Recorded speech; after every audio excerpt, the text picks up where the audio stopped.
Hello and welcome to this week's episode of the Stickbow Chronicles, brought to you by Black Widow Bows. This week, my guest is Dennis Harper from Compton Traditional Bowhunters. Compton's got kicked right in the butt this year by COVID, having to cancel both of their events, their Big Game Classic and the Rendezvous. So they are doing a virtual rendezvous on their website. We talk about that. I know some of the listeners here are not members of Compton, and I urge you to join the National Traditional Bow Hunting Organization. Go to ComptonTraditionalBowhunters.com, and you can check out their virtual rendezvous. All the auction and the skillet toss and all that. And they got some really cool stuff for kids. So yeah, go check them out.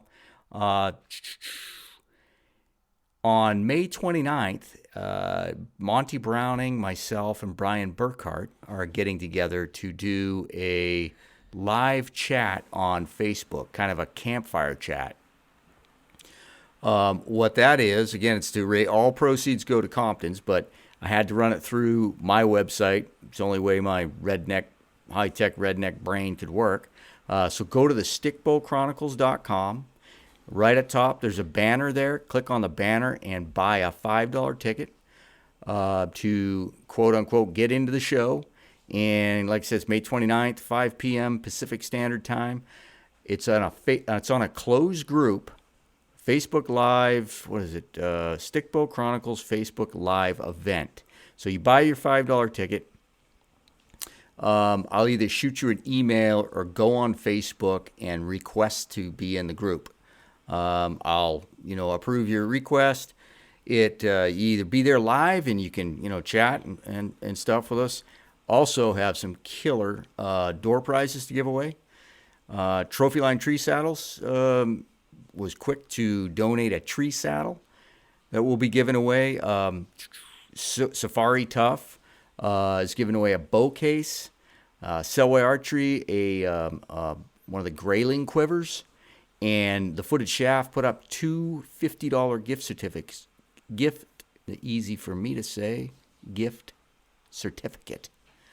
Monty's going to be telling stories, and I'll be giving away stuff. And Brian will make sure that Monty doesn't tell any tall tales.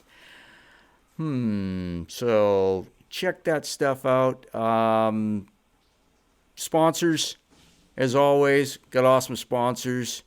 Go to their websites, check them out. The Footed Shaft, Kifaru International, Selway Archery, and of course, Black Widow Bows. Thanks for joining me.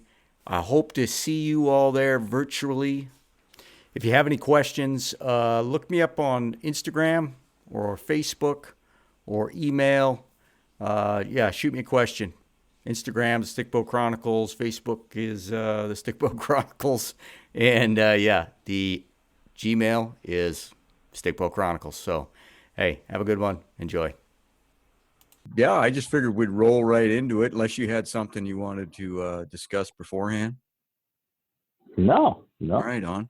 No, I'll just kind of follow your lead.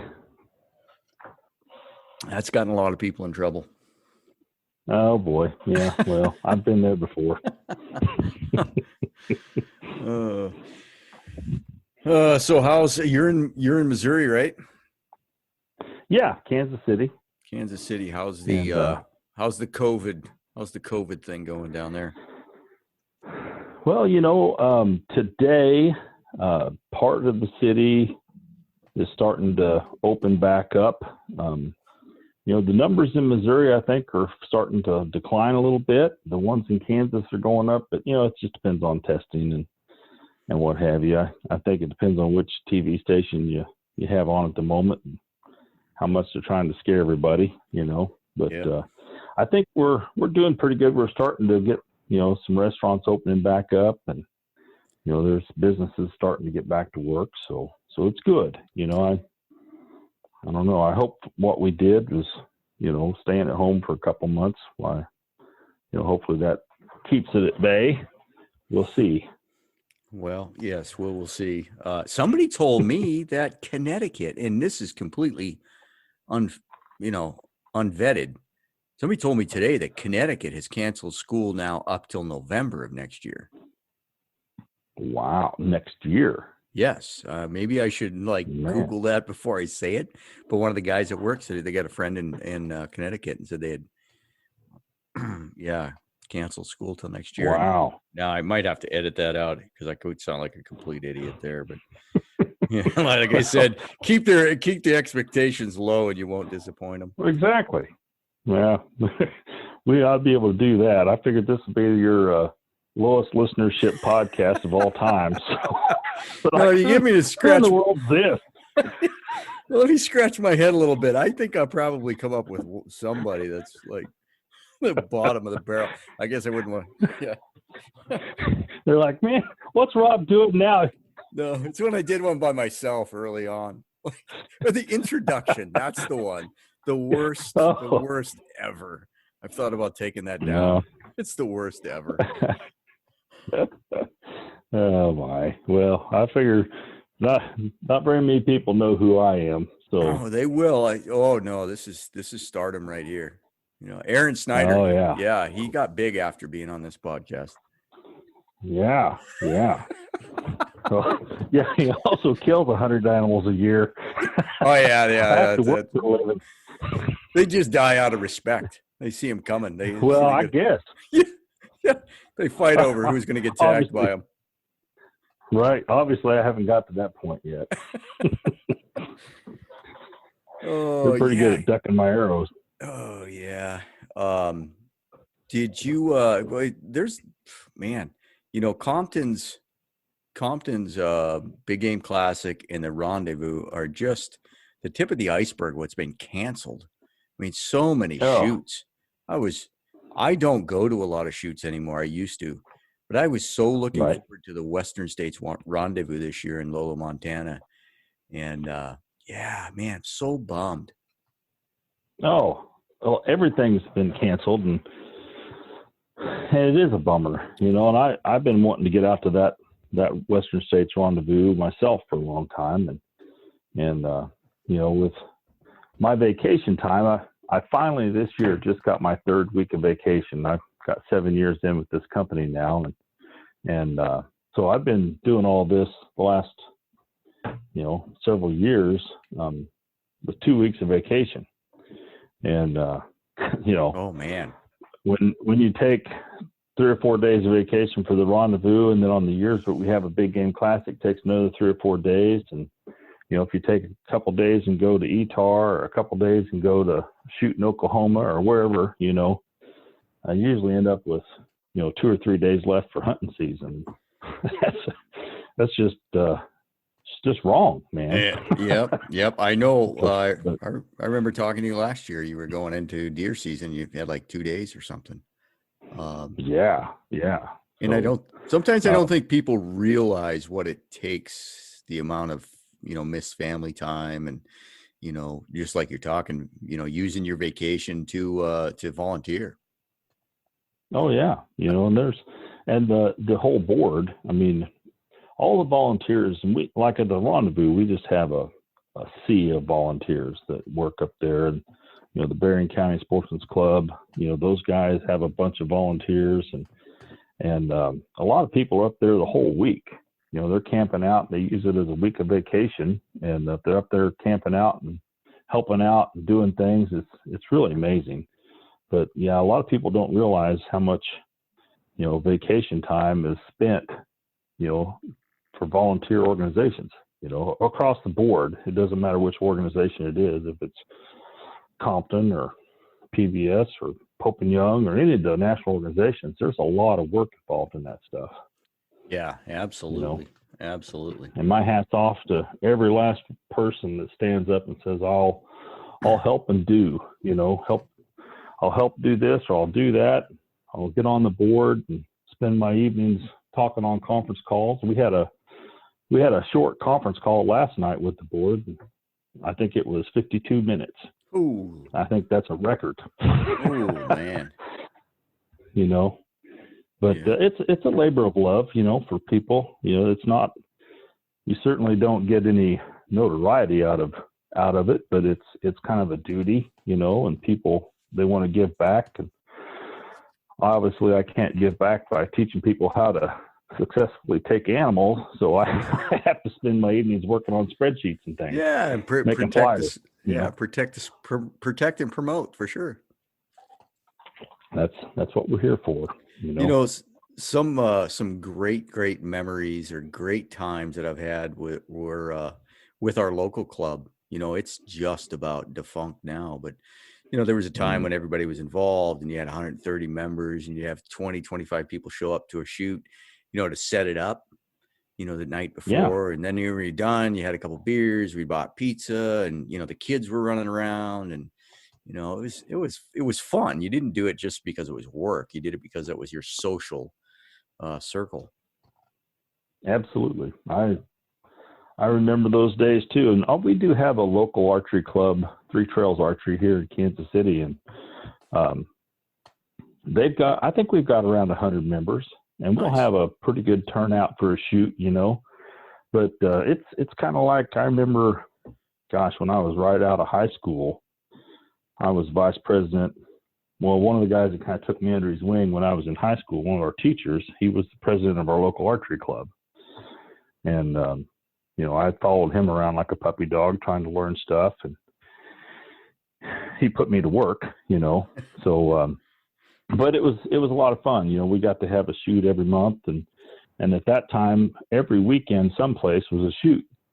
And so we'd all load up and we'd go to this town for the next weekend and that town the following weekend. And it was a lifestyle, man. We had a great time, and I learned a lot, and I kind of miss those days. Was that like the 90s? It was late 80s, early 90s. Yeah. It's kind of when I was first found a club. That's when I came out of the backcountry, like 93.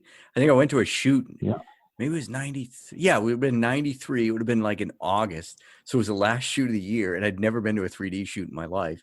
And I had so much fun. I thought, I can't believe I've got to wait like 6 months to go on another one of these. Like shooting at foam animals. This is awesome.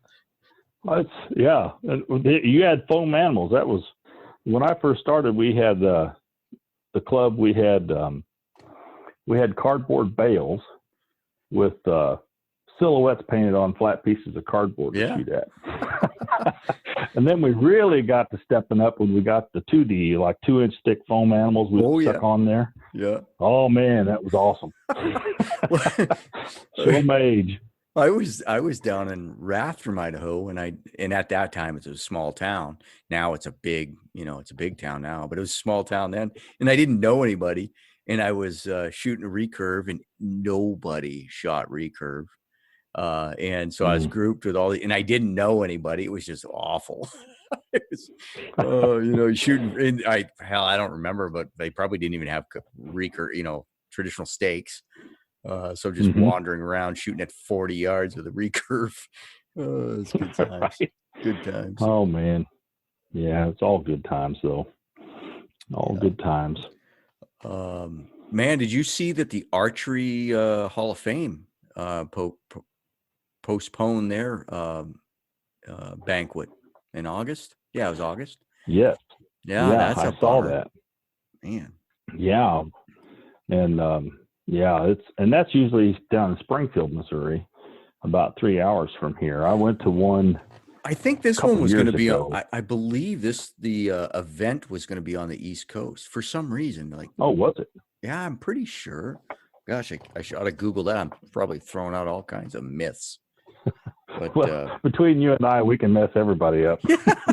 This is the least factual podcast ever. Yeah, I'll name this the least factual podcast you will ever hear. That's right. We're just making stuff up as we go. I'm going to give a shout out to my my buddy Cam there from Expanded Perspectives. We're making stuff up.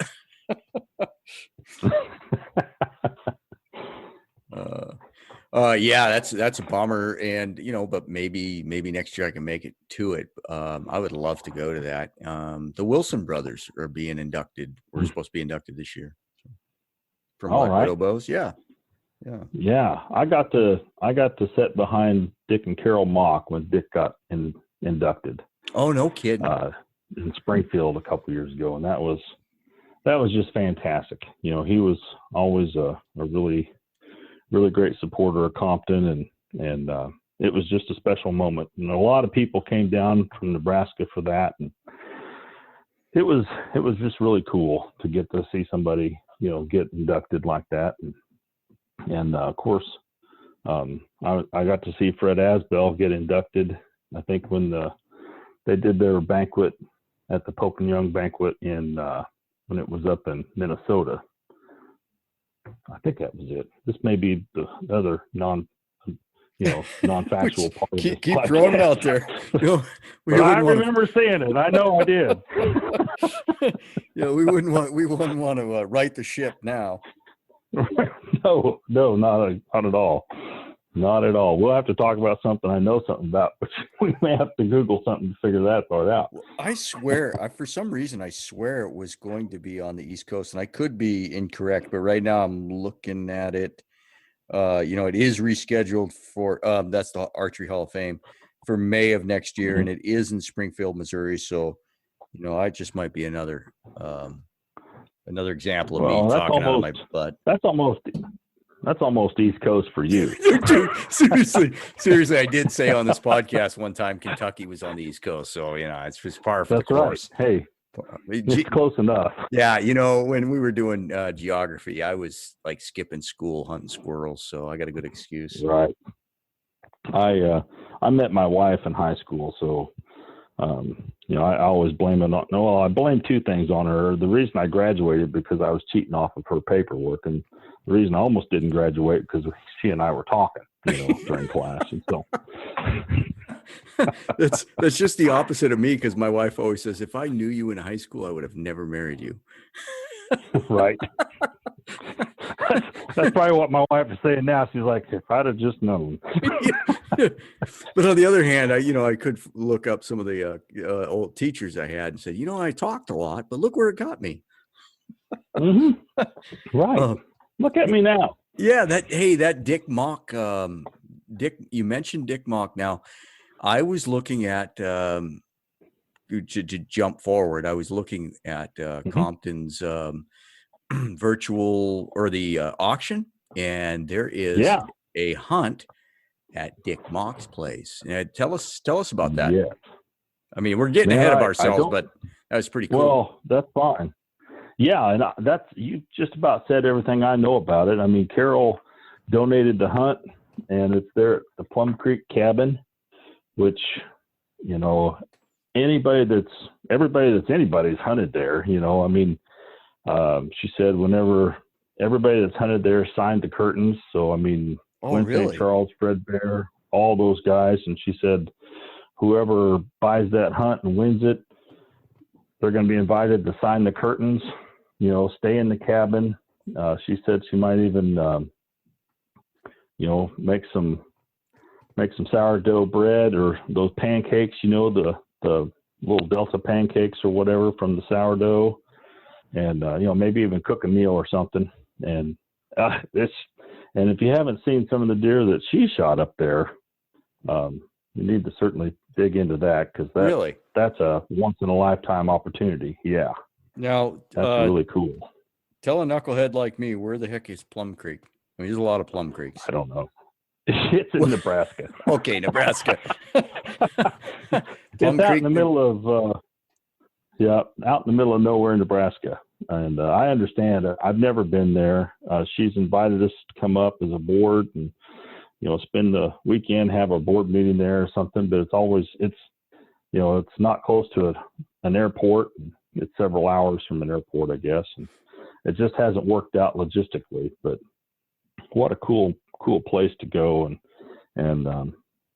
stay in the same place where those guys have hunted and stayed, and all the camaraderie that's happened in that cabin. That's pretty cool just to think about it. Yeah. As traditional bow hunters, I don't want to wrap everybody into it, but it's paying a broad brush, but there is a large portion of us that are like very history orientated, right? So, yeah, to think Fred Baird, Glenn St. Charles hung out there, Dick Bonk, that would be pretty dang cool. Oh yeah, and can you imagine the stories that have been told sitting around the kitchen table or around the campfire there? Oh, yeah. It just kind of gives me chills just to think about it. And yeah, and you're right. Traditional bow hunters, for the most part, I think are very interested in the history. I know I taught bow hunter education in Missouri for, I don't know, 10 or 15 years, and the state's kind of taken it over now, and so it's a different program. Oh, and that'll work out well, I'm sure. Yeah, absolutely. I say that with all the animosity I can muster. Yeah, you want to ruin something, just throw that right in there. So, but it was always amazing. That was kind of the fun part of the class, to talk about the history of archery, and in Missouri, at least, it wasn't a mandatory that you had bow hunter education, but it was for the managed hunts that they have around Kansas City and St. Louis. And so if you put in for a drawing, you have to have the bow hunter education, or you had to anyway. They may have even relaxed that now, but you had to have the bow hunter education course. And so most of the courses early on, when we started teaching it, it was just voluntary. And we got a lot of great students in there that were interested in learning and interested in the history, and everything about it just soaked it up. But as the years went on, and they made it mandatory for those managed hunts, you could tell the people were just there to sit through the class, get just enough knowledge to pass the test at the end so they could put their name in the drawing, And it's kind of sad, a lot of people, the younger people, I'm going to say, and they weren't, traditional guys or anything, but if it didn't happen on the Outdoor Channel, it wasn't true, and it never happened, And that was just kind of disheartening for me to see people they didn't care where we came from. And if you don't know where we've been, you don't know where we're going. Yeah. A lot of times history will repeat itself if we're not careful. One of the worst examples of that I had seen in my time was, I'm going back probably around 2004, somewhere in there. We had the Idaho State Bow Hunters Rendezvous. And so it's Idaho State Bow Hunters, right? It's not traditional, but there'd be 800 people down there, and it'd be a large group of trad guys. So, but it was compounds and everything. Ron Shear, I don't know if you know that name. He was pretty, yeah. So Ron and Susie Shear were very active. I mean, the names that were in there, like Mike Schlegel, Dwight Shue, there was a lot of big names that would go to those shoots, and I consider Mike Schlegel a big name. So if you hear this, Mike, boom. So Ron and Susie, they donated a one of Glenn St. Charles arrows. So it was full length dip, had a bodkin head on it, had Glenn, it was Glenn's arrow, his cresting and everything, and he had signed it. And so they were going to raffle it off, and it was 50 cents a ticket. And I was like, holy smokes, I bought 20 tickets. I think they only sold about 30, and wow. I mean, nobody, like, who's Glenn St. Charles, right? There's like 800 shooters there, and nobody knows who's Glenn. Yeah, it was kind of sad, but I won the arrow, so it worked out for me. Wow. Yeah. Wow. By contrast, I remember, I think we were at the PBS banquet out in Seattle, and that was early 90s someplace. No, and it was later than that. Was it? Was it? Was it late 90s? Yeah, it was probably late 90s. Did they only have one banquet in Seattle, or did they have more than one? I think they've had one just recently. That's the one I'm thinking is one recently. Okay. Yeah. But I remember Glenn St. Charles was there, and he had some arrows that he had donated or whatever that he had, maybe little Delta arrows or something. And I think they sold for like $6,000. And, you know, the applause went wild, you know, the crowd went wild, and Glenn stood up and he holds his hands up in the air. He goes, "Hey," he goes, "hold on. I'm going to go make some more. I'll be right back." You're going to pay $6,000 for those. Let me get some real good ones. No doubt. No doubt. I'll set up over here in the corner. I think, so somewhere in the 2006, somewhere in there, they had another banquet in Seattle. And hey, full disclosure, I'm an idiot. I didn't realize how close I was to Seattle. I thought it was like 10 hours. Well, it's a lot closer than that. Anyways, I was in Texas with the Wenzel brothers on one of those pigging gigs, and it was an absolute blast. And I was I was coming home, and then like 2 weeks later, I was going to run over to Seattle to the PBS banquet. But lo and behold, in those 2 weeks, my well pump went out of at the house, and that was like $600 bill. And it's like, I better not go. But that's when they moved. That was the last time that all of Glenn's stuff was in the Northwest. They moved all of his stuff then to, is it Minnesota?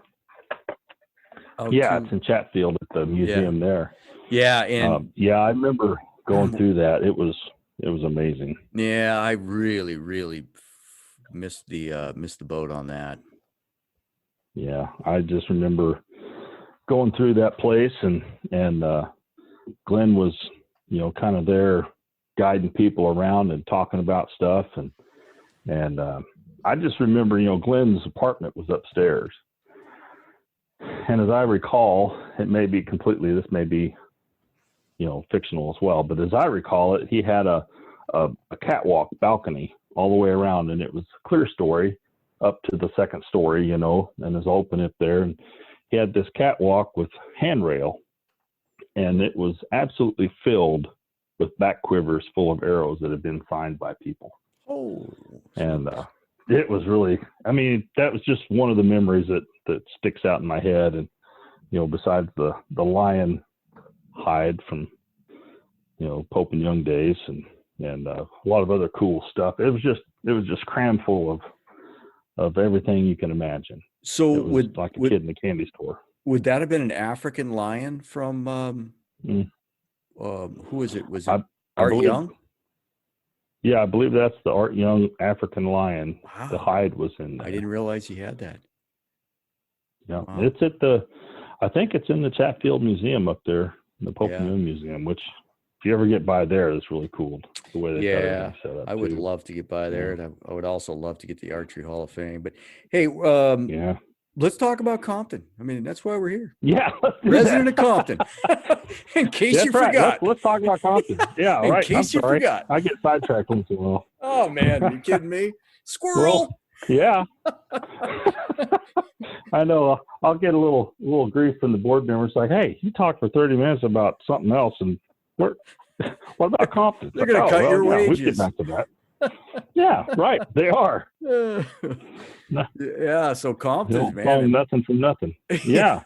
Well, you know, we were talking the other day, and we've got, the virtual rendezvous going on, and of course, we had to cancel the Big Game Classic down in Florida, which we'd done all the work, you know, to get it all ready to go, and then the week of had to do all the work to cancel it, you know, and get everybody their money back. And gosh, it was a little bit of a trying time, and late nights, and a lot of work there. And of course, we already had all the rendezvous preparations done, and I think we've learned a lot taking this thing virtual, which I think will help us in the future with you know, some of the things we've done, you know, taking this virtual, you know, we've now got a YouTube channel to host some videos on. You know, we've just done a lot of different stuff that we have never done before. Yeah. You know, and you know, relying more on social media and just everything. And then you and I were talking the other day, and I'll just mention this briefly. You know, some people listening, I'm sure, is like, who in the world's Compton traditional bow hunters? You know, and it's hard to believe, but you know, I've met traditional bow hunters that didn't know who Traditional Bowhunter magazine was. Yeah, which amazes me. They had to be under 25. That's being generous. They must have been. Well, or no, they weren't actually. That's the kind of sad part. But I was like, well, you know, I don't know what rock they were living under, but okay, they've never heard of Traditional Bowhunter magazine, so I'll enlighten them best I can about Compton traditional bow hunters, you know. And but a lot of people ask me, you know, even at our rendezvous up in Michigan, you know, we'll have, you know, the local club fixes breakfast every morning, and I like to go in there and have breakfast and sit with somebody that I don't know, you know, and just get to visit with people. And it invariably, the question always comes up. I always ask people, well, hey, are you a Compton member? It's like, oh, no. You know, we live an hour and a half from here. And I'm sure the look on my face is always like, huh? You know, and you know, people think we're a local Michigan club because we have a rendezvous up there every year. And then I always get the question, are you guys from Compton, California?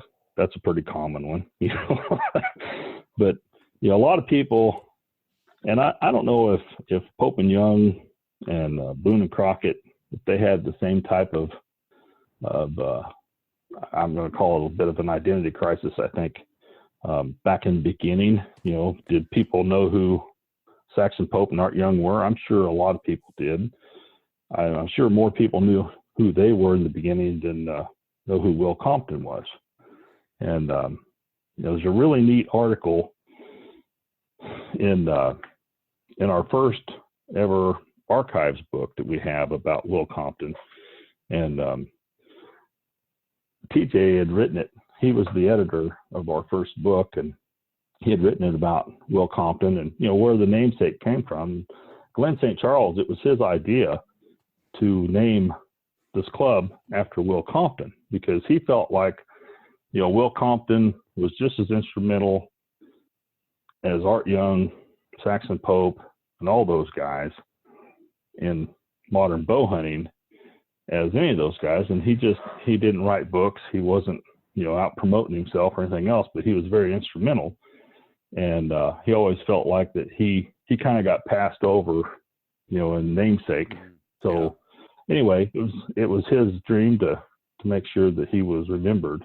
And so that's where the Compton traditional bow hunters came from. You know, you could really just embrace the misidentity and you know, come out with a Compton line of, you know, baggy pants and maybe flat bill hats. Out of Compton. Yeah, flat bill hats and some gold chains and maybe the grill. Yeah, embrace it. Yeah. I might look good with that. The gold chains and the grill. That'd be if I show up at the rendezvous next year in a flat brim hat. Gold and baggy pants. Well, I have to lose some weight to get some baggy pants. Oh, that's funny. Yes, I can imagine. In all seriousness, I can imagine there's a bit of a confusion. Sure, but you know, we're gaining members every day, and the word's kind of getting out that hey, we're the National Traditional Bow Hunting Organization. You know, well, I should have starting to catch on. Yeah, I should have prepped you for this question, but how do you embrace the younger crowd? I mean, you and I, you know, and so many Compton members are, you know, from the old school. We, you know, we're just old school. How do you see Compton? Gosh, I feel bad. This is kind of blindsiding you, but how do you see Compton, you know, embracing that 25, 30-year-old crowd?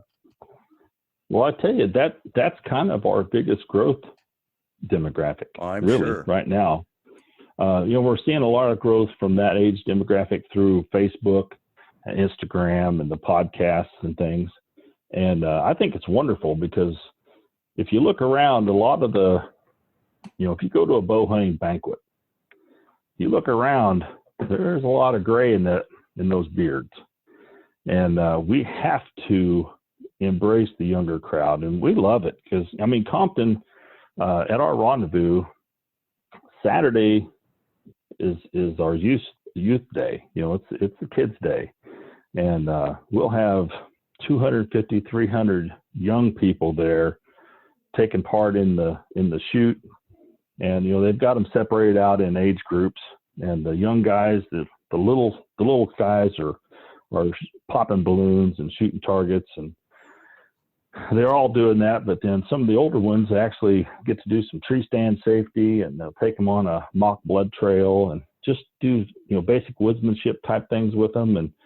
And so we're trying to raise them up right, if you will. And but we're seeing a lot of those people that are kind of in between us old guys and the little kids. Mm-hmm. And a lot of people, they're bringing their grandkids and their kids to these things. And I see it that's kind of the future for us here. We got to get into that 25 to 35 age bracket. And, those are the guys like, Malachi. Yeah. You've met Malachi or talked to him, I'm sure. Not enough. We not enough. Okay. We do need to interact more for sure. What a fantastic young man. His dad's just an awesome guy too. And he does a great job for us on that stuff. But I remember, I think Marv Cochran, past president, met Malachi and his dad at ETAR one year. And this was a lot of years ago because Malachi was just a little guy. And I think Marv gave him a kid's bow or something. And boy, the friendship kind of started off there. And he kind of grew up, played football in college, and he's just a super smart young man.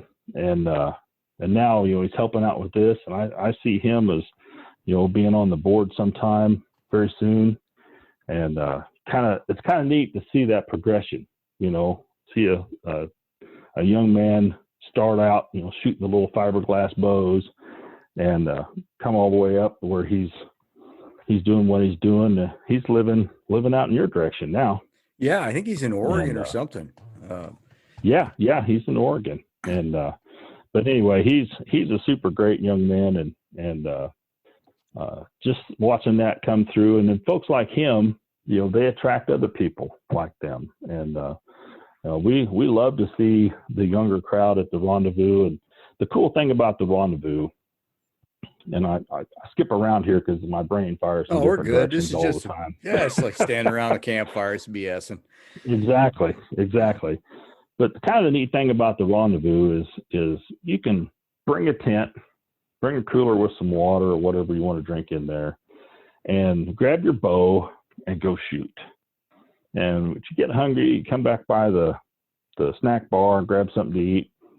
We've got a chili. Well, we used to do chili every Friday night, free chili feed, but we've changed that over to spaghetti.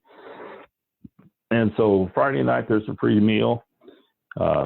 There's breakfast every morning. You can pay, it's $5 or something. And so anyway, go up there and camp out and shoot absolutely as much as you want to, because they've got 4 ranges, and it's just all for fun. Everybody will grab a buddy or grab somebody new and go shoot this range or go shoot that range, and just come up and hang out. It's not a lot of work. You can just hang out and have fun.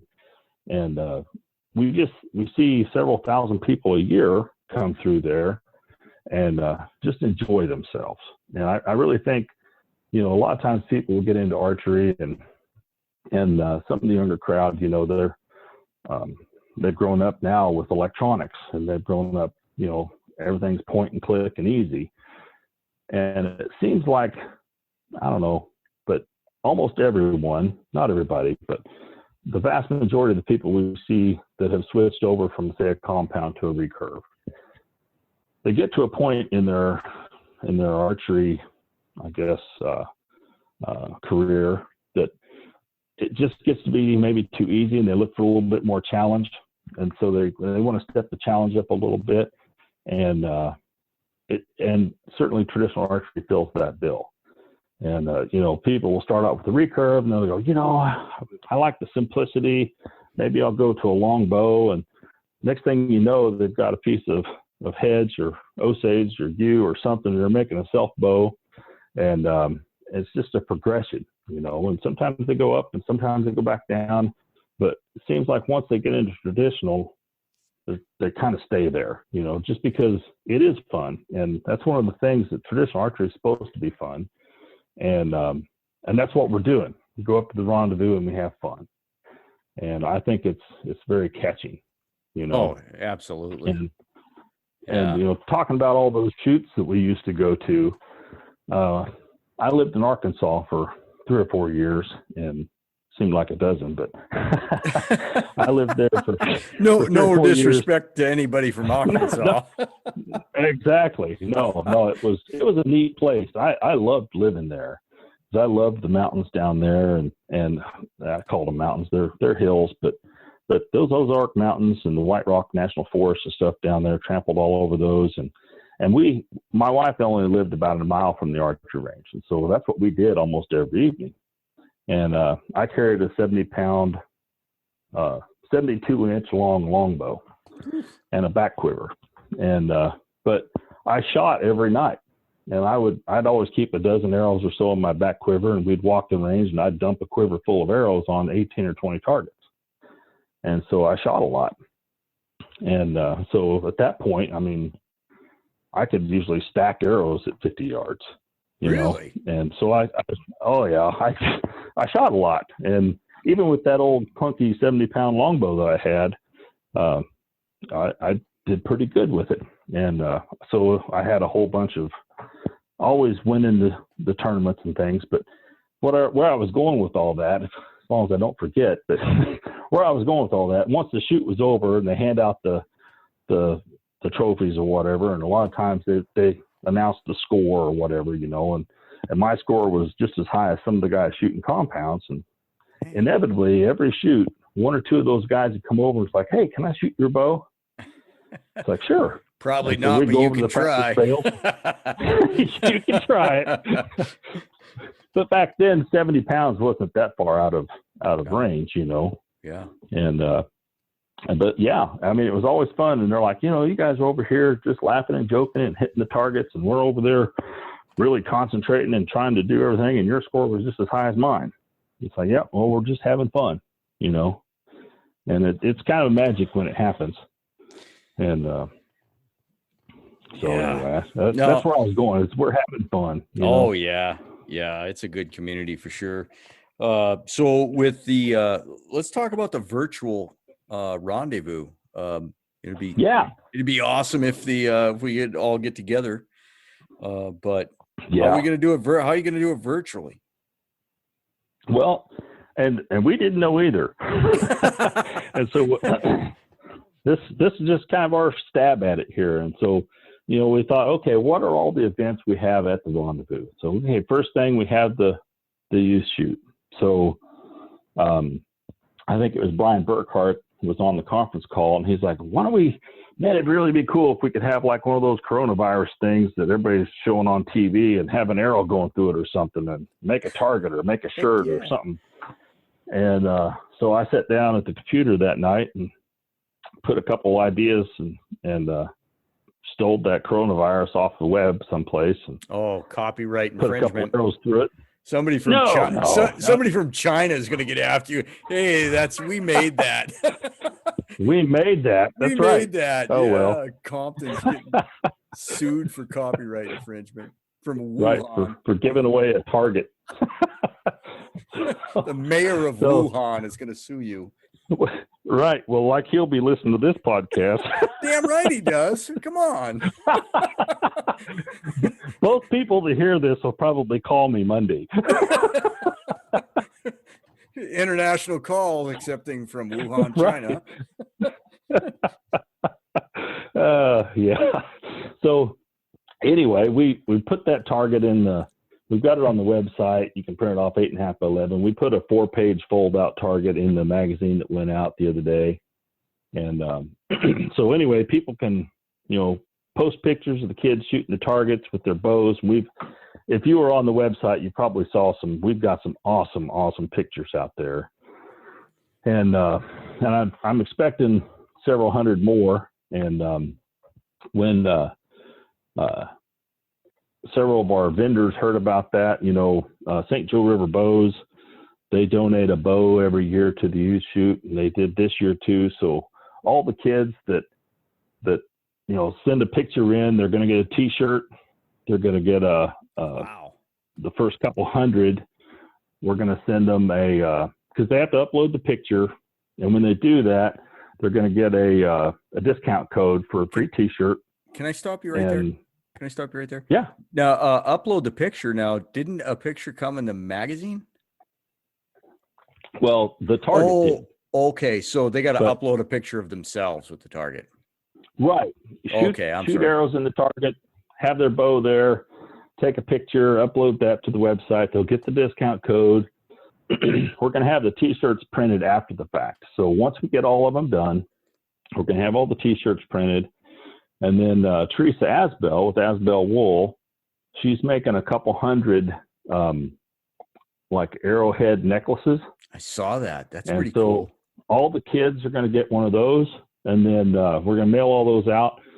And then probably on the 20th of June, which is the normal Saturday of the rendezvous, I think we're going to have Brian Burkhart, maybe Jim Eck out. It was kind of their idea to have a St. Joe River bow giveaway.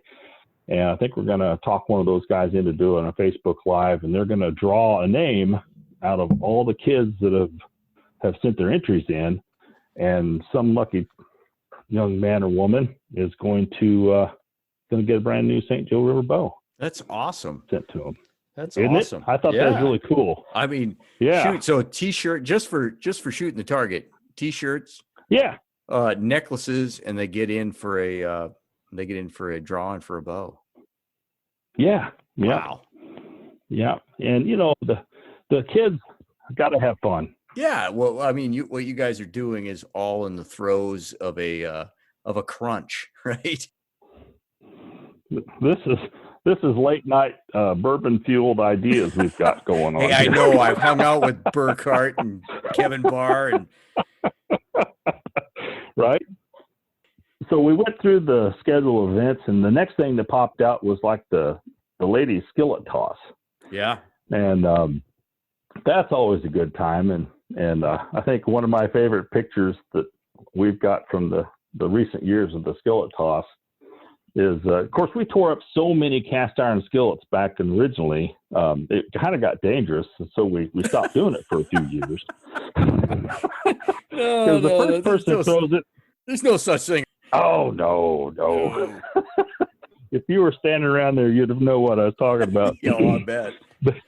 So anyhow, we had we had a guy cut a piece of like 1/2-inch steel plate, kind of in the shape of a skillet, and it's got a handle and it's a round disc, and so that's what we were having the gal throw.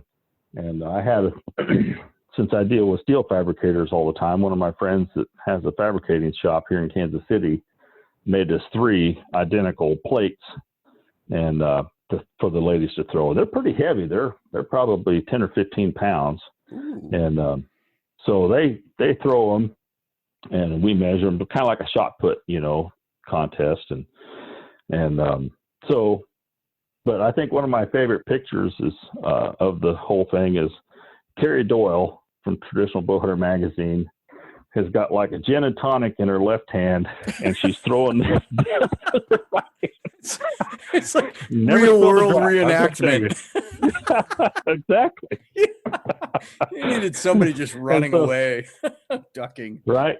So we were trying to figure out how we're going to make this work, because trying to upload videos, some people can, some people can't. So we decided, just take a picture of you chucking. I figured everybody has been cooking enough during this lockdown phase of everything, and not going out to restaurants to eat and everything else. Probably everyone's got a skillet they would like to throw as far as they can. And so we figured, well, we'll give something for the ladies to get involved with here, and take a picture of them chucking a skillet across the yard. And we're going to send them a free T-shirt too. Oh, when they upload that picture. Yeah.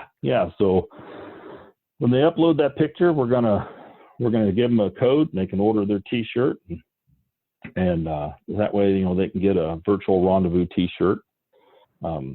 we've got some other things, a couple of things that we normally don't have, like an arrow building contest. You don't usually do that? Something we don't normally at the Rendezvous. We thought about having it at the Big Game Classic, and I think depending on how this goes, I've seen a couple entries and so forth. I think there's some interest, and so if we can get a bunch of people involved doing stuff. Same thing with photo contest. Now, we had a photo contest at our Big Game Classic, and that went over very, very well. And I've often thought, why don't we do one at the Rendezvous? And sometimes outdoors, and that tent, you'll have moisture issues and things like that. And so we haven't done it, but I think, I think it's something we can continue on, and we have one at the Big Game Classic. We may as well have one at the Rendezvous. And so this year we're doing a virtual, photo contest, and people can post their pictures, and we're going to pick out a winner and send them a T-shirt or something. Let me ask you this on the photo contest. The entries, I mean, is it animals? Is it, grip and grins? Is it scenery? What's the parameters? We talked about, having different categories and things like that. And for this very first one, it's just a photo contest, just your favorite photo, if it's scenery, if it's a grip and grin, if it's kids shooting a bow, that sort of thing. We may end up giving out a few awards or whatever, to kind of depend on how many we get in different categories. And so I've got a photo. I don't know if Kenny posted it. I meant to look. I'd sent him. It's just, I was turkey hunting one morning, and I shot a turkey early, and I was walking out this piece of public ground I hunt on. There's the old channel of the Missouri River comes up in there, and the conservation department's got an access road built across it. And it was real foggy, and the sun was just coming up, and you could see the water and the road kind of disappearing into the fog going out across there. And it's just kind of a cool picture. I just snapped it with my cell phone. I came around the corner and I saw that. I said, man, I got to set this turkey down and take a picture. And it's just kind of one of those happy accidents, I guess Bob Ross would call it. And it was kind of cool. So, it's just one of my favorite pictures that I took. My wife was kind of a amateur photographer, and so she takes some really cool stuff, but I usually get to use my cell phone, Yeah. But yeah, it's just for fun, Sure. Let people see your pictures, and we'll pick out one or two or something, and maybe send out a T-shirt and a plaque or something for them.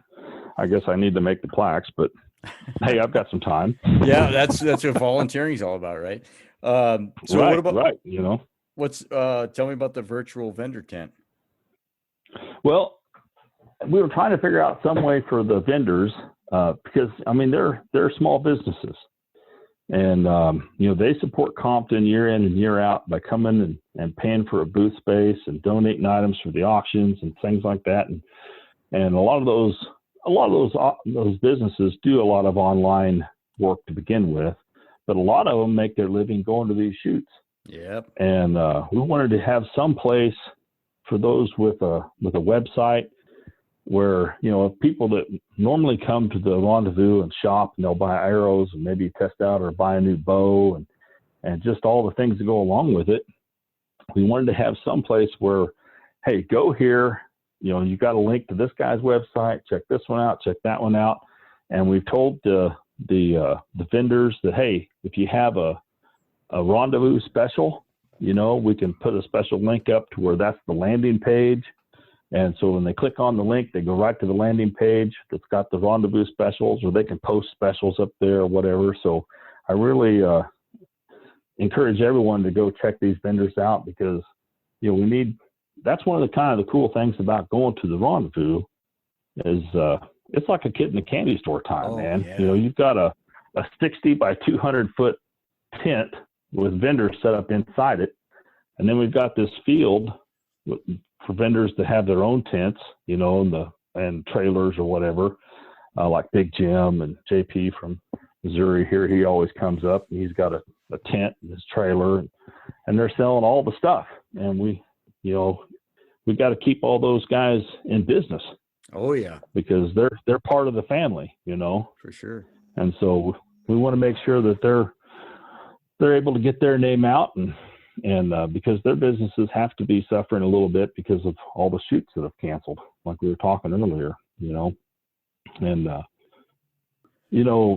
one of the bigger things we do every year at the Rendezvous, kind of the culmination after the auction, which, by the way, the live auction, if people want to know how to get to all this stuff, go to ComptonTraditionalBowhunters.com. Yeah, in the That's auction. the real key to all of it. So there was two more things. I don't want you to lose track. I was going to talk about the dream raffle, and then I wanted to hit the auction because you guys got some awesome stuff there to auction. But don't get sidetracked.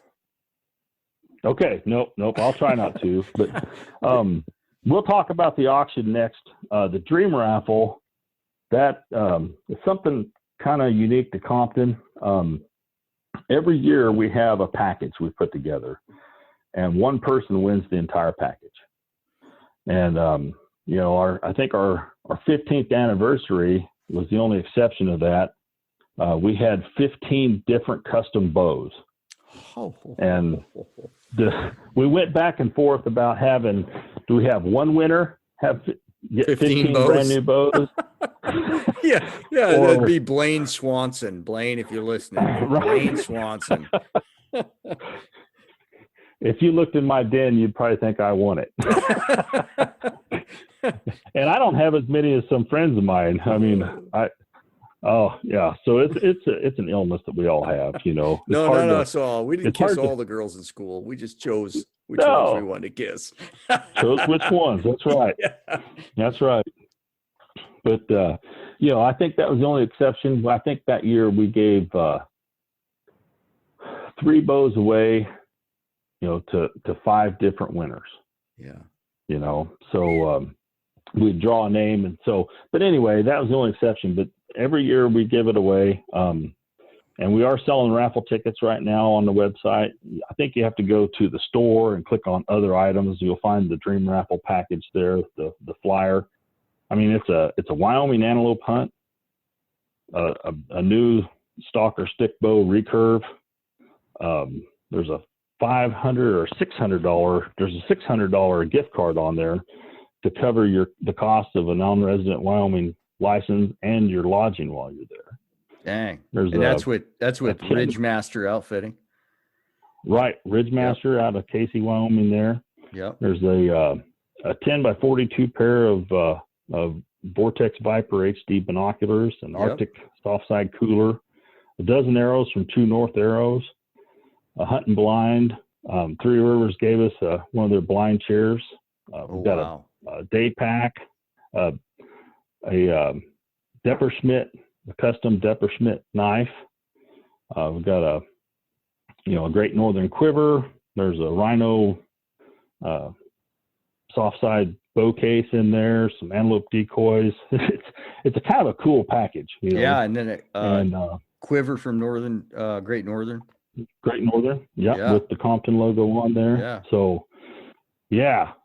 So I mean, it's a really cool package, and they're $5 a piece. You can 6 for $25, and I encourage everybody to go to the website and buy a book of tickets because Craig Schoenberg, I know he'll be listening to this, and he has taken it upon himself to, when he gets those orders, he will fill the raffle tickets out, he's doing them with labels or whatever, puts all the labels on them, takes a picture, emails you the picture, and he's filling them out for you. So that's the greatest thing about buying the raffle tickets online is he'll fill them out. Right. Man, Craig Schoenberg, he's got to be gold to you guys. I mean, absolute gold. I'm telling you what, and our entire board of directors is like that. I mean, it's just Craig is the standout. I mean, he's been doing the membership for many years, and we've talked about this. There's not a lot of membership directors across the country. I don't care which national organization, but when you join or whatever, he'll send you a note. He'll put the last most recent version of the magazine in the mail, and he's just all those personal touches. He really does a fabulous job with it. You know, And when I did the Next Level Bowhunter, the first trad kill last year, that just blew up. I couldn't believe how many emails I was getting. But I messaged you guys. I talked to Craig. I'm like, hey, these guys are all guys and gals. Their first time with stick bow. You really want them? you guys sure you want them? Because there was a pile of them. And yeah, I worked with Craig, and he was very diligent and messaging all that. Yeah, that guy's gold for sure. Oh, absolutely. Absolutely. And I'll tell you, sitting around the table, and I've been fortunate to be, I wasn't on the board, but I was appointed as archive secretary, I think in 2008. And so I've been at every board meeting since then. And, being at the board meetings with Fred Asbell, Marv Klinke, and Marv Cochran, and TJ, and Dale Karch from Three Rivers, all those guys, and getting to hang around them and hearing the stories and just working with them. And a lot of talented people have given their time and efforts to get Compton to where it is now, And, my job is just to keep it from falling on its face. And I don't know if I'm doing that or not, but I'm trying. Well, let's be clear. So Compton is about promoting traditional archery, right? Right. In a nutshell. Yep. And yes. And the two big fundraisers this year, the Big Game Classic and the Rendezvous, have been squashed because of COVID. So right. For operating costs, like we're getting online, and we're trying to do this virtual. We're gonna cruise through this, but we're just calling on everybody to knuckle down and come and join some stuff online and enjoy it. That's right. Yeah. And everybody can do something. I mean, we've even got if the live auction, which we were going to talk about, we've got some really cool items on there. And if you go there, the live auction isn't really going to get started in earnest until the 20th, which I guess that's next Wednesday. Okay. So we're going to start, but then, we're going to be adding items as it goes. Oh, really? I know. Yeah. Oh, so, okay. If I say that, we hope to, and that's one of the things here, and I'm going to put another call out to the people, hey, if you've got an item you want to donate for the auction, get us a picture of it. You don't have to send it. Craig is willing to accept, Craig Schoenberg, he's willing to accept the donations, but, instead of mailing it from wherever it's at to Craig and then him taking pictures and us putting it on there, if you've got an item you're wanting to donate, just take some good pictures of it and send them to us. And then we can put it up on the auction. Once the winning bid's taken care of, we can get you the address. Instead of making multiple trips through the mail, we'll just send it one time from whoever the donor is right to the winner. And that'll make it easy. That way, just make it simple. There's enough coordination that has to happen with all this stuff anyway. And so we just simplify it. I know we were talking on our conference call last night. One of our members is making a live edge coffee table, and he's willing to package it up, and we're going to cover the cost of freight, which is going to be a little bit anyway. But he makes some absolutely drop dead gorgeous live edge coffee tables. And so that'll be on there. I don't think it's on there yet, but that'll be on there. We've got some bows. In fact, if the auction items are too high, I don't expect it to last too long. So by the time, I don't know when this is going to air. Oh, it's going to air Sunday. Sunday. Okay. Well, by that time, it will be public knowledge. But something we just sent an email out about today to all the people that are registered from the website. In fact, what I would like to anybody that's listening to this, just go to the Compton Traditional Bowhunters. There's a button on when they first get on the page. It's just there for a little bit and then it disappears. And if you can't find it, but anyway, there's a register for the rendezvous or register your email button on there. And there's a couple other places in there you can do it.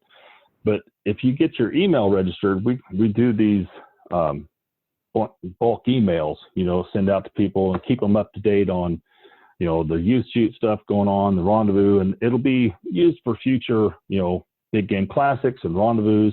It just kind of gives us a way to put something together. Like we just sent one out today. Actually, I think the one out today went out about the St. Joe River youth bow that's being given away for the youth shoot. Mm-hmm. And I think we just sent one out. Bear Archery donated a Bear 59er. Oh, you're kidding me. And are you going to auction that? Or what are we doing with that? Well, we were thinking about it, and I thought, not everybody can afford to chase a bow to $600, $700, $800 or whatever. So normally at the rendezvous, we'll do a card raffle or two during the weekend. We'll take a deck of cards, 52 cards, sell them for $20 a piece. Yeah. And so that's what we're doing on our website. There's if you go to the store, there's a picture of that 59er. There's 52 chances, and you can click on it, and we're only selling 52. So, when they get there, I don't expect them to last very long. And so, but that gives more people a chance to, hey, donate $20, and hey, you get a chance to win a Bear 59er, Yeah, absolutely. So I think that's pretty cool. 52 in a deck. I know some of these guys. Some of these guys I've had on there probably got 53, 54 in their deck. Well, yeah, there's some with a lot less. Yeah, good point. I guess it evens out. And I'm only counting myself, of course. Yeah. So these other auction items, you got box call, turkey calls. Yep. I'm just looking on the page right now. So Sherwood shafts, they're footed, 6 made up Sherwood shafts, footed. What's really got an African hunt. Yes, what's really catching my eye is this Plum Creek hunt. Now that's for two. That's for two guys, 7 days. 7 days. Yeah. Wow. And that's November of this year. Yeah. If I recall, when Carol sent that over, she goes, I would wait until the end of October or first part of November, right during the rut, to come up. It's like, wow. Because normally people invite you on a hunt. They're like, you can only come in the early part of September, before the rut starts. But she said, come up during the best time. Oh my gosh. That, I may bid on that. And then there's the, an Ontario bear hunt with Bear Creek Outfitters. Yes. I know Dave and Tracy Belowski. Who did? What? Yeah. Well, Dave and Tracy Belowski go up there quite a bit with St. Joe River bows, and they were actually instrumental in getting that donated. And we've auctioned those off before. I think I'd be talking out of turn, but I was thinking Dave Jarvis is going up there this year. Oh yeah, maybe. And if you can, right? I heard that I heard the borders opening up Wednesday the 20th. Oh man, breaking news! Yeah. Breaking news right here on the Stickle Chronicles. You heard it here first. It may not be true. Yeah, there's not a lot of truth in this podcast. Right. But it may not be true, but you heard it here first, man. Yeah. If it isn't true, blame Dennis Harper. Blame somebody. Blame me. I'll got take a custom Bear Archery buck knife, an African hunt. What's this thing about? We auctioned one of those off at our Big Game Classic. Tito, in fact, David Tracy again, they went on 1-0. Tino it's Tino, Tino, with what is it? Anyway, the outfit. Safari.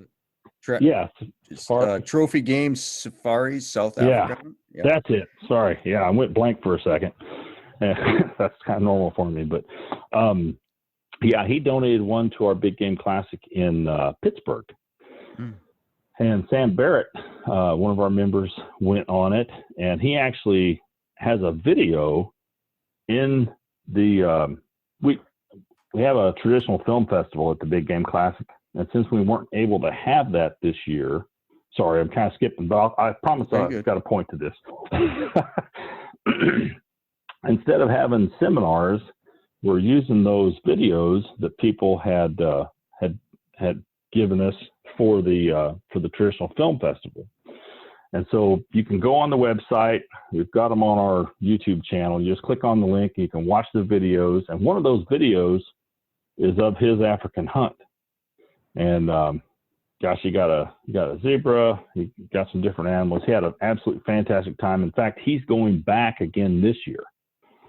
And he had such a great time. But anyway, so he donated us a hunt. It's an absolute phenomenal time, I guess. They treat you like kings, and you know, it's going to cost you some money. You know, you got to pay for your airfare, and you're going to have to tip everybody once you get over there and all. But I think it's probably a very reasonable way to go on an African hunt and experience that whole thing. I know he had a fantastic time, and if anybody's interested, you got to go over and watch that video. But when you're over there, you may as well watch all the videos that we have on there and vote on your favorite, because we're going to, whoever the People's Choice or whatever award, we're going to send the video with the most votes or whatever. We're going to send them an award for winning the traditional film festival. Yeah. And that's on Compton's YouTube channel? Well, you can get to it from the website. Okay. If you go to the website there's a virtual rendezvous button, and it's got all the different events. Gotcha. And the film festival button down there. You can go to that and watch all the different videos. I'll have to check that out. I'm not a big YouTube guy, to be honest with you. I never watch videos on YouTube, but I should. Yeah, you know what? I did watch Malachi's video that he did with his dad. That was really well done. But yeah, I'll have to check it out. Well, and the thing about that's just one of the things, you know, we're learning doing this is now we've got a YouTube channel. We can post the videos out there and just put a link on our website, and you never really leave the website. It's just you click on this and you watch it, you know. And so that's kind of cool that you know, that's something we never had before. Yeah. So now we've got that, and so we can upload videos and share stuff with people. Well, there's so many more auction items on here. I don't think we can go through them all, but you know, there's bows, St. Joe River bows, there's quivers, there's all kinds of stuff. But I'm looking pretty hard at that Plum Creek hunt. I tell you what, that's a once in a lifetime, and we've never had one of those before, and chances are we probably might never have one again. You know, and I just, you know, the outpouring from the membership is always amazing. And that was a total surprise, but, you know, also, you know, she donated, I think she sent Craig a box full of things that she donated for the Big Game Classic. And now we're using for the rendezvous, but you know, that bear claw necklace that she made. Oh, I saw that, but I didn't read it. Yeah. And I think there's a bear belt buckle. Yep, I saw that. I didn't read it. Yep. Wow. Wow. I got to go back and see that. Yeah. There's some really cool items on there, and there's, I think, there's another Wayne Depperschmidt knife. Yep. I think Marv Klinke's making a belt buckle. There again, that may be fake news, but well, I just had that's what I heard on our conference call last night. So yeah, you got the Hewitt D-Decker traveling bow. Right. I just had Marv on. That episode was 2 weeks ago or something. He was a blast to talk to. Yeah. He was awesome to talk to. He? Yeah. He is such a peach. I absolutely just love Marv. I remember you had mentioned a couple from Idaho. Ron and Susie Shear. Ron and Susie Shear. Yeah, I met them when I was president of our state bow hunting organization here in Missouri. Are you seeing a pattern? It's a character flaw. My wife tells me I need to know how to say no, you know. Yeah. But when we were doing that here, that was at the same time Fred Asbell was Pope and Young president, and they did the Discover the Outdoors camp out in Colorado. And every year 4th of July weekend, different state bow hunting organizations would sponsor a single parent family, a mom and a boy, or, a dad and son or daughter or whatever. And they would sponsor them and kind of pay their way to get to this Discover the Outdoors camp. And once they got there, we had all the boys, in one cabin, the girls in another cabin, the parents spread around, and it was just a great weekend. They'd shoot bows, of course. I threw aerial targets because I was the only one brave or stupid enough to stand out there and put these targets in there for kids that had never shot a bow, But we took them fishing, we do orienteering, and we were up in the mountains outside of Jamestown, Colorado. And I just remember the first year my wife and I went out and helped. We loaded a couple of young kids and their moms into a van, and we drove to Colorado. We got to Marv and Judy's house late, midnight, 1 o'clock in the morning, something like that. And we got all the kids put down, made them a little pallet on the floor, got their sleeping bags out, and got everybody to bed. And Marv says, "Well, I've got a bedroom downstairs here. We get you and Crystal in it." And went down there and just fell asleep. And I remember I woke up as the sun was coming up the next morning, shining in the window, and I opened my eyes. As I hadn't looked at the room, I opened my eyes, and there's a set of shelves that goes from the floor to the ceiling on one wall, and there's just stuff in there, but it was absolutely stacked plumb full of slides. The 8.5 by 11 sheets of paper, the 3-ring binder sheets that you put the slides in. It was stacked from floor to ceiling, as many as you could get on there. And I laid there picking these slides up and looking through the open window at these slides. And it's just a super cool memory that I have of Marv and Judy.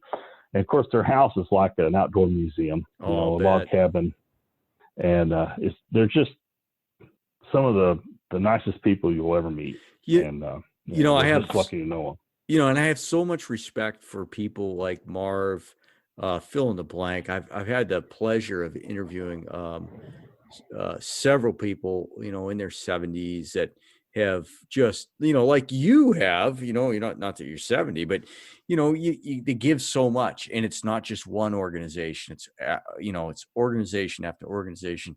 And so when I got ready to interview Marv or shoot the breeze with him, I started digging into exactly what he'd done, because I knew his name through Compton's, and I was like, oh my gosh, it's the Rocky Mountain Bighorn Society, it's the right. It's Pope and Young, and it's not just one term. It's like, I have blast talking to him, and a guy that has given so much.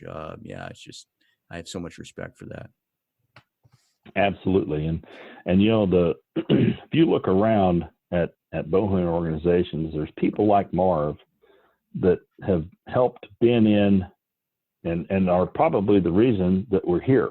Yeah. Marv Cochran, Marv Klinke, Fred Asbell, the list goes on, and Glenn St. Charles and all those guys, they gave so much, and it's the reason we're here, And so I think it's really cool to get to know some of them.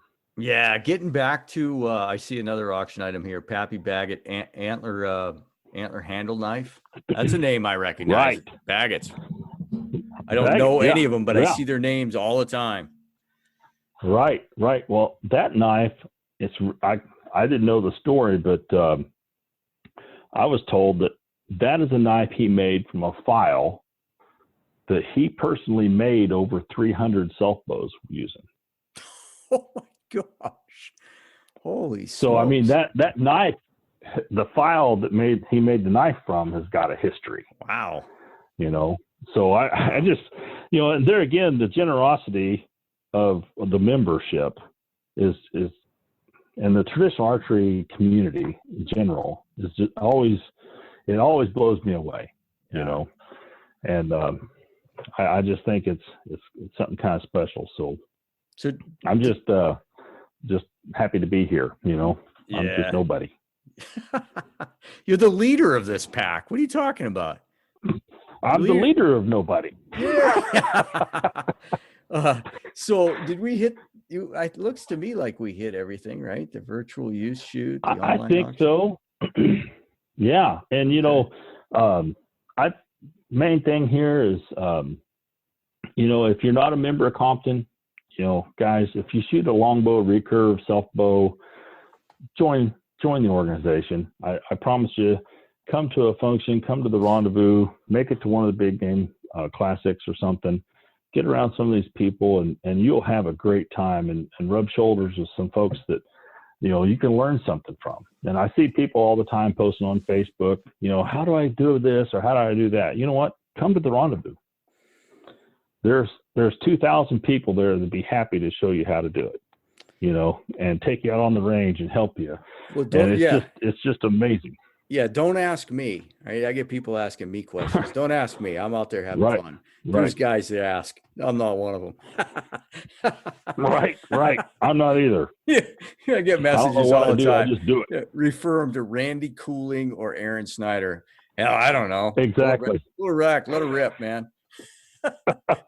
Rip it, grip it, and rip it. That's my motto. Yeah. So I just want to throw out a little plug for Brian Burkhart. Man. Yeah, I got to talking to him. Hey, what can we do? I've been doing these Facebook Live things, and we kind of brainstormed a little bit, and he threw Monty Browning into the fire, so to speak, no pun intended. Yeah. And so we're going to do a little live thing with Monty Browning telling stories.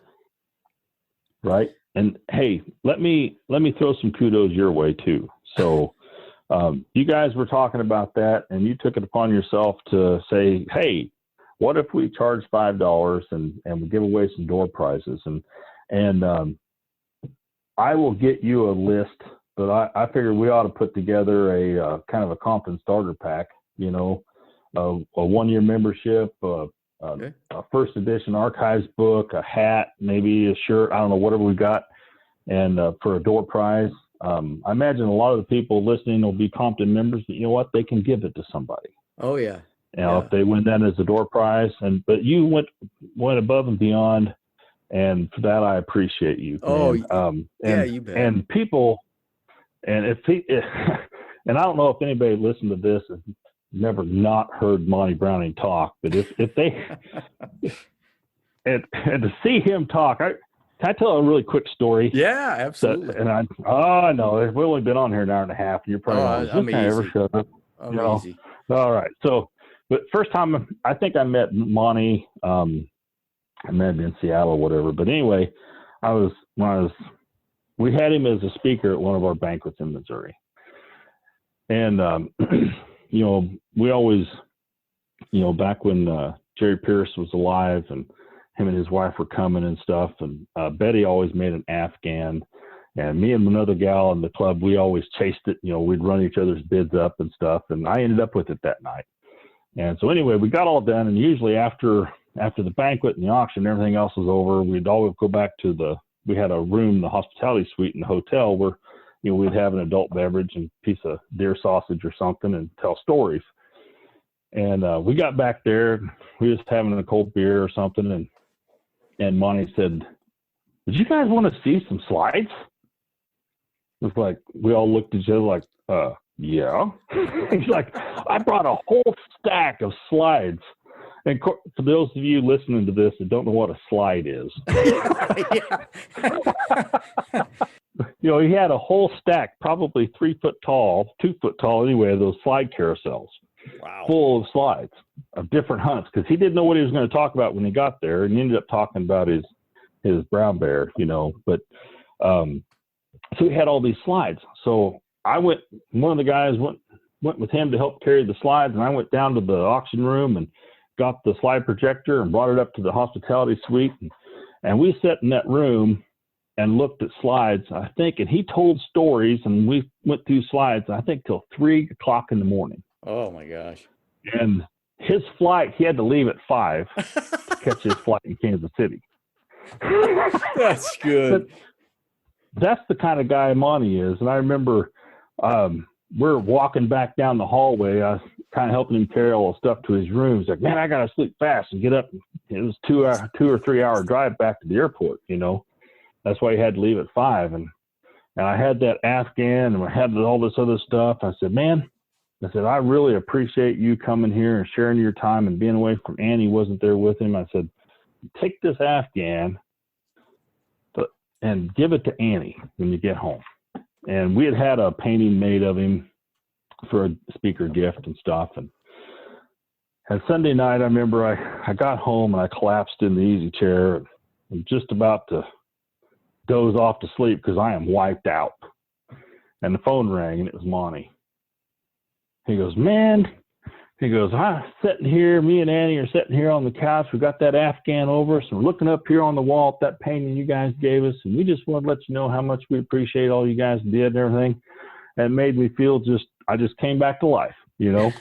And he's one of those kind of guys that, you know, he gives a compliment more than he'll take one. And he's just a super awesome individual. Oh yeah. No, you guys, we'll have fun with that. And I can't wait. To watch that. Oh, you know what? I got the chance to talk to him once. You know, we did a podcast with him once, and I had so much fun. He's so gracious. He's so easy to talk to, and he is just a world-class storyteller. I said, oh my gosh. So we did the practice.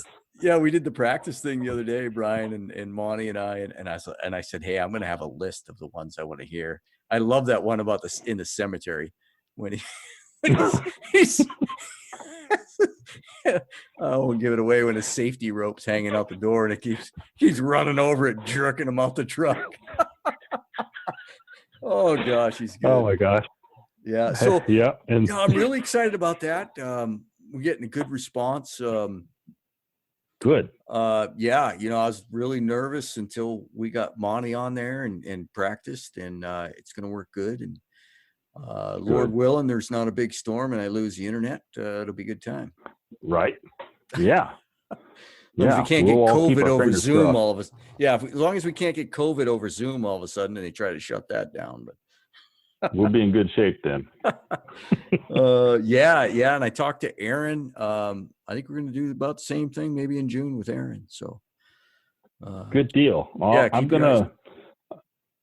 Hey, yeah, that'll be awesome. I'm actually going to record a podcast with him next Wednesday morning. Are you? Cool. Just to do a little, you know, just a short one, I think, just 20-30 minutes. He wanted to put out a little bit of extra stuff about the rendezvous and stuff, just like we're doing here. And cool. And you know what? You get on Kifaru Cast, you're world famous there, buddy.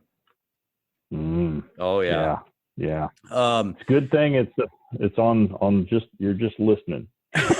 So, hey, I want to give a big thanks to shout outs get used too much. I almost said that. I'm tired of hearing it. I want to give a big thanks to Trophy Line Tree Saddles. They jumped right in. Safari Tough. So we're giving away a Trophy Line tree saddle, right? This is like a $300 tree saddle. The guy's like, absolutely. Sean Ferguson over there. Randy Cooling. He's absolutely threw in a bow case. The footed shaft. A couple of $50 gift certificates. Drew the crew over at Selway Archery throwing in a bear quiver, one of those slide-on bear quivers. Yeah, those are awesome. Yeah, I've had some other vendors get a hold of me. And I was like, hey, let's maybe save that. Maybe we'll do something with Aaron. So yeah, door prizes. Anybody listening? Go to www.Compton's Traditional. See what's going on there with the virtual rendezvous to get tickets. And I wish we could have set this up differently, but to get tickets to the virtual campfire with Monty Browning and Brian Burkhart, go to www.thestickbowchronicles.com. Right at top banner, buy your ticket now. It's a $5 ticket. You get in for all the door prizes. We're going to be giving them away during the event. And then you just message me or get on Facebook, the Stickbow Chronicles live event group. And that's where it's going to be. So good things, man. Big things. Yes. Yes, thank you very much. Adapt and I'm overcome. looking forward to seeing that. Yes. Well, see, we were talking about how do we do because we already had seminars lined up, for the rendezvous. And so basically what I told those guys, like, let's just save the seminars for next year. That way we've already got the rendezvous halfway planned. Yeah, kind of selfish on my part, but I didn't know how to do anything like that. And so, see, the cool thing is, different people have different skill sets, and you're really super for helping us out with that. And I appreciate it, man. Cool. We will adapt and overcome, and my hat's off to the Compton board. What an unfortunate situation, to plan everything and then to unplan it. But we appreciate everything you guys do. I appreciate the thanks, but trust me, this is easy to get on here and to let cut Monty Browning and Brian Burkhart loose. Buddy, I don't have, there's nothing on my end. Trust me. Just hide and watch, man. Yep. That's all you got to do. With those two. That and giveaway door prizes. I got the easy stuff. There you go. There Yeah. you go. Well, that's All right. awesome. Anything else, bud? Hey, not that I can think of, but just like I said earlier, I'm sure as soon as we hang up the phone, I'll go, oh, I forgot this. But I think we got everything, man. Yep. Sounds good, man. Good talking to you.